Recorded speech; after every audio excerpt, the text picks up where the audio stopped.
6 दिन पहले अमेरिका और इसराइल ने ईरान पर हमला किया, लेकिन अब जो इतलात सामने आ रही हैं वो इस जंग को बिल्कुल एक नया रंग दे रही हैं। एक तरफ ईरान का ऐसा गैर मुतवक्को रद्द-ए-अमल सामने आया है जिसने वाशिंगटन और तेल अबीब को हैरान कर दिया है, और दूसरी तरफ पीडोफाइल रजीम ने अमरीकी फ़ौज के अंदर एक ऐसी मुहिम शुरू कर रखी है जिसमें इस जंग को खुदा की जंग करार दिया जा रहा है। फौजियों को ब्रीफिंग दी जा रही है कि सदर ट्रंप हज़रत ईसा का मुंतखब करदा शख्स है जो ईरान में वो आग जलाएगा जिसे बाइबल में आर्मागेडन कहा गया है। तो सवाल ये है कि क्या ये सिर्फ एक जंग है या दुनिया वाकई एक ऐसी जंग की तरफ बढ़ रही है जिसके पीछे दो शिद्दत पसंद अपनी सियासत को बचाने के लिए मजहबी अकीदे का बेरहमी से इस्तेमाल कर रहे हैं। जंग के इन 6 दिनों में सिर्फ मैदान ही नहीं, दुनिया की मईशत भी हिलकर रह गई है। मशरक़ वस्ता में सिर्फ एविएशन इंडस्ट्री को अरबों डॉलर का नुकसान हो चुका है।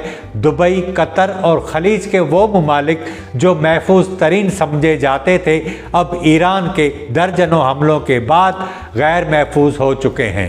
ईरान ने आबनाए हरमुज़ बंद कर दी है। ये वो समंदरी रास्ता है जिससे दुनिया की तवानाई की बड़ी सप्लाई गुजरती है, और जैसे ही ये रास्ता बंद हुआ तेल की आलमी कीमतें बढ़ गई हैं, सोने की कीमतें भी आसमान से बातें करने लगी हैं, स्टॉक एक्सचेंजेस गिर रहे हैं। अमेरिका समेत मगरबी ममालिक में सदर ट्रंप पर तनकीद बढ़ती जा रही है। सियासी मुबसरीन पूछ रहे हैं अमेरिका कब तक इसराइल के एजेंडे को पूरा करने के लिए अपने वसाइल और अरबों डॉलर जंगों में झोंकता रहेगा। कुछ सियासी दानिश्वर कह रहे हैं कि ट्रंप ने तकब्बर में आकर ईरान को वेनेज़ुएला समझ लिया।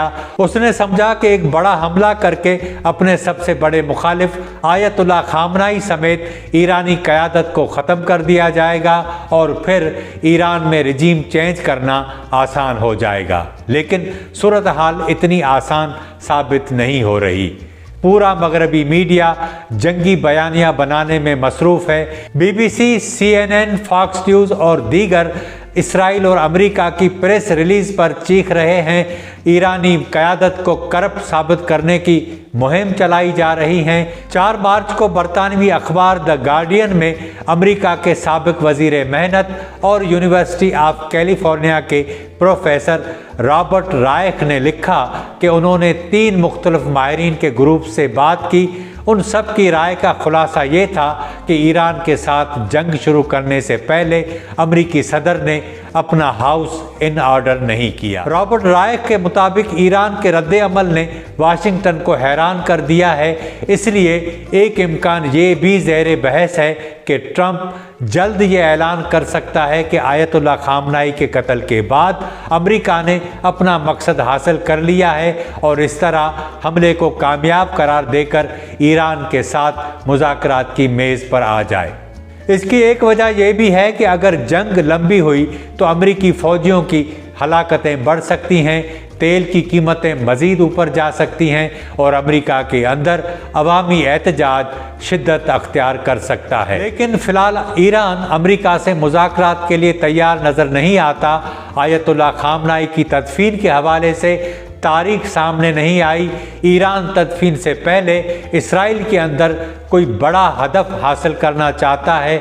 मुस्लिम ममालिक का इम्तहान होगा कि इस तदफीन की तकरीब में कौन शरीक होगा, कौन नहीं। अमेरिकन प्रोफेसर के मुताबिक जब उन्होंने माहिरीन के दूसरे ग्रुप से बात की तो उन्होंने कहा कि इस जंग में सबसे बड़ा किरदार इसराइल के वज़ीर आज़म नेतन्याहू का है।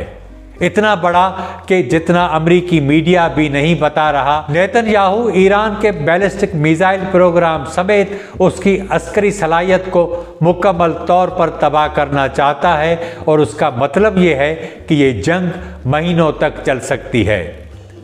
ट्रंप नेतन्याहू को छोड़ना नहीं चाहता। वो समझता है कि अगर ईरान पर फतेह हुई तो उसका क्रेडिट नेतन्याहू ले जाएगा। इसलिए ٹرمپ اس جنگ کو تب تک جاری رکھ سکتا ہے جب تک اسرائیلی وزیر اعظم راضی نہ ہو جائے۔ لیکن واشنگٹن میں ایک اور بڑا سوال بھی اٹھ رہا ہے کہ اگر امریکہ واقعی ایران میں رجیم چینج چاہتا ہے تو اسے زمینی فوج اتارنی پڑے گی، اور یہی وہ مرحلہ ہے جہاں صورتحال مزید خطرناک ہو جائے گی۔ ایران میں تقریباً 10 لاکھ فوجی لڑنے کے لیے تیار ہیں۔ ایران کی جغرافیائی پوزیشن ایسی ہے کہ امریکی فوج کے لیے براہ راست جنگ انتہائی مہنگی اور خوفناک ثابت ہوگی۔ امریکی تجزیہ کار کہہ رہے ہیں کہ ویتنام کو یاد کرو اور شاید یہاں انجام اس سے بھی زیادہ تباہ کن ہوگا۔ رابرٹ رائے کے مطابق امریکی وزیر دفاع اور وزیر خارجہ مارکو روبیو موجودہ صورتحال میں کسی اور بڑے مسئلے میں الجھے ہوئے ہیں۔ پینٹاگون اور نیشنل سیکیورٹی کا نظام انتشار کا شکار ہے، کوئی واضح قیادت نظر نہیں آ رہی۔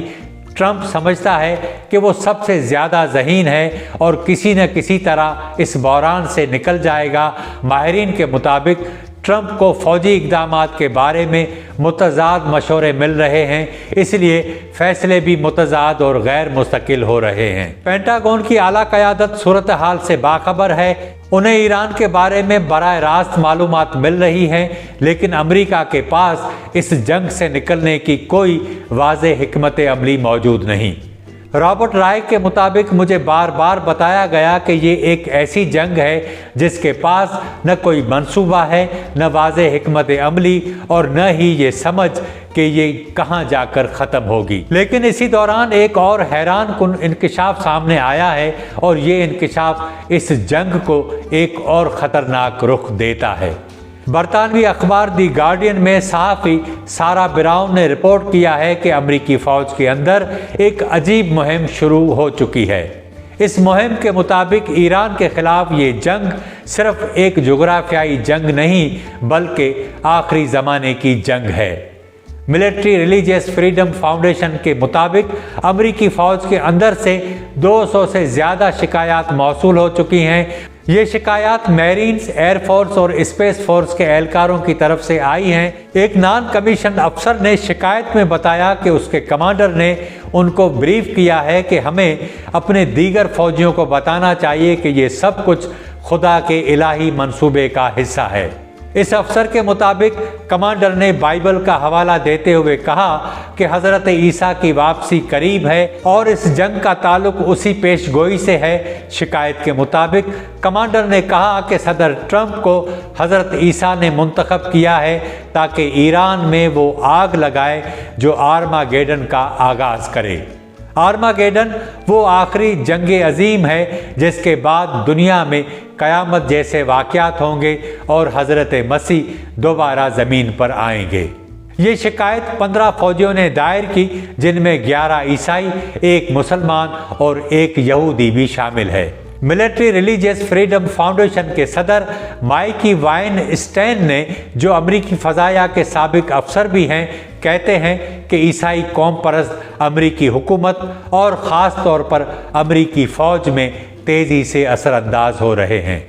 شکایت کرنے والوں کے مطابق ان کے کمانڈر اس جنگ کو بائبل کی اجازت والی جنگ سمجھتے ہوئے خوش ہو رہے ہیں اور اسے عیسائی بنیاد پرست نظریے کے مطابق آخری زمانے کے قریب آنے کی نشانی قرار دے رہے ہیں۔ امریکی وزیر دفاع شدت پسند مسیحی قوم پرستی کا حامی ہونے کی وجہ سے پہلے ہی تنقید کا سامنا کر چکا ہے۔ وہ ماضی میں ہم جنس پرستی کے لیے سزائے موت اور سخت مذہبی خاندانی نظام کی حمایت کر چکا ہے۔ یوں ایک طرف ایران کا غیر متوقع رد عمل امریکہ اور اسرائیل کو حیران کر رہا ہے، اور دوسری طرف واشنگٹن کے اندر فیصلہ سازی کا بحران اور فوج کے اندر اس جنگ کو مذہبی جنگ بنانے کی کوشش پورے تنازع کو مزید خطرناک بنا رہی ہے۔ اب سوال صرف یہ نہیں کہ یہ جنگ کون جیتے گا، اصل سوال یہ ہے کہ کیا یہ جنگ صرف ایک جغرافیائی جنگ ہے یا دنیا واقعی ایک ایسے تصادم کی طرف بڑھ رہی ہے جسے کچھ لوگ آرماگیڈن کہتے ہیں۔